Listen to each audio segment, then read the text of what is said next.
नमस्कार, मैं उमाशंकर सिंह आज आपके लिए लेकर आया हूं प्रदेश की प्रमुख खबरें। धमकियां काम नहीं आएगी, मैं किसानों के साथ, Greta Thunberg. Johnson and Johnson ने कोरोना वैक्सीन के आपातकालीन इस्तेमाल की मांगी मंजूरी। ब्रिटेन के मंत्री ने कहा दुनिया कोरोना के 4000 वेरिएंट का सामना कर रही है। यूएन सुरक्षा परिषद ने सू की के रिहाई की मांग की। अब खबरें विस्तार से। धमकियां काम नहीं आएगी, मैं किसानों के साथ, ग्रेटा थनबर्ग। पर्यावरण एक्टिविस्ट ग्रेटा थनबर्ग ने एक बार फिर से भारत में हो रहे किसानों के आंदोलन को समर्थन दिया है। उन्होंने कहा है कि वह किसी की धमकियों से नहीं डरेंगी और भारत में हो रहे किसानों के आंदोलन का समर्थन करती रहेगी। दरअसल दिल्ली पुलिस की ओर से गुरुवार को थनबर्ग के खिलाफ एक एफआईआर दर्ज कराई गई थी। इसके बाद उन्होंने ट्वीट कर कहा कि वह भारत में किसानों के खिलाफ हो रहे प्रदर्शनों का समर्थन करती है। वह किसी भी प्रकार की धमकी से डरने वाली नहीं है और किसानों को समर्थन करती रहेगी। ग्रेटा थनबर्ग के अलावा अमेरिका के उपराष्ट्रपति कमला हैरिस, अमेरिका के पॉप स्टार रिहाना और कमला हैरिस की भतीजी ने भी किसानों के प्रदर्शनी के प्रति अपना समर्थन व्यक्त की है।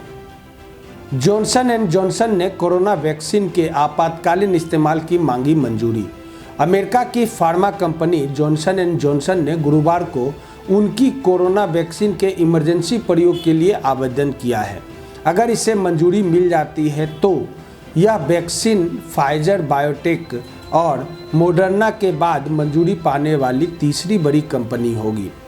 कंपनी की ओर से इमरजेंसी प्रयोग के लिए मंजूरी मिलने के बाद वैक्सीन के डिलीवरी करने के लिए कंपनी पूरी तरह से तैयार है। साल 2021 तक अमेरिका, दक्षिण अफ्रीका, भारत और यूरोप को वैक्सीन की 1 मिलियन डोज देने का उद्देश्य रखा है। ब्रिटेन के मंत्री ने कहा दुनिया कोरोना के 4000 वेरिएंट का सामना कर रही है। ब्रिटेन के एक मंत्री ने गुरुवार को बताया कि दुनिया कोरोना वायरस के करीब 4000 वेरिएंट का सामना कर रही है। इससे मुकाबले के लिए वैक्सीन निर्माता कंपनी अपने टीके को बेहतर करने के लिए रिसर्च में जुट गई है। कोरोना के ब्रिटिश, ब्राज़ील और दक्षिण अफ्रीकी समेत करीब 4000 वेरिएंट बताए जा रहे हैं। इसमें से कई ज़्यादा संक्रमण हैं। ब्रिटेन में गत दिसंबर में कोरोना का नया वेरिएंट मिला था। यह विश्व के 80 से ज़्यादा देशों में दस्तक दे चुका है। यूएन सुरक्षा परिषद ने सू की के रिहाई की मांग की। संयुक्त राष्ट्र सुरक्षा परिषद ने म्यांमार में चल रही विवाद के मद्देनज़र आंग सान सू की रिहाई की मांग की है। दरअसल सोमवार को म्यांमार में तख्तापलट होने के बाद सेना के हाथों में सभी शक्तियां आ गई और शीर्ष नेता आंग सान सू की और अन्य नेताएं हिरासत में ले लिया गया है।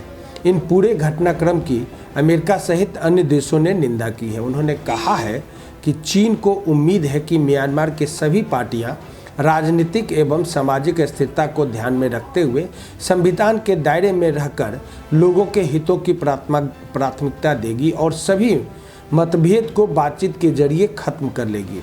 इसके साथ साथ अंतर्राष्ट्रीय समुदाय को भी मतभेदों को हल करने के लिए ऐसा वातावरण देना होगा जिससे विवादों को खत्म कर लिया जाए और आंग सान सू की को भी रिहा कर दिया जाए।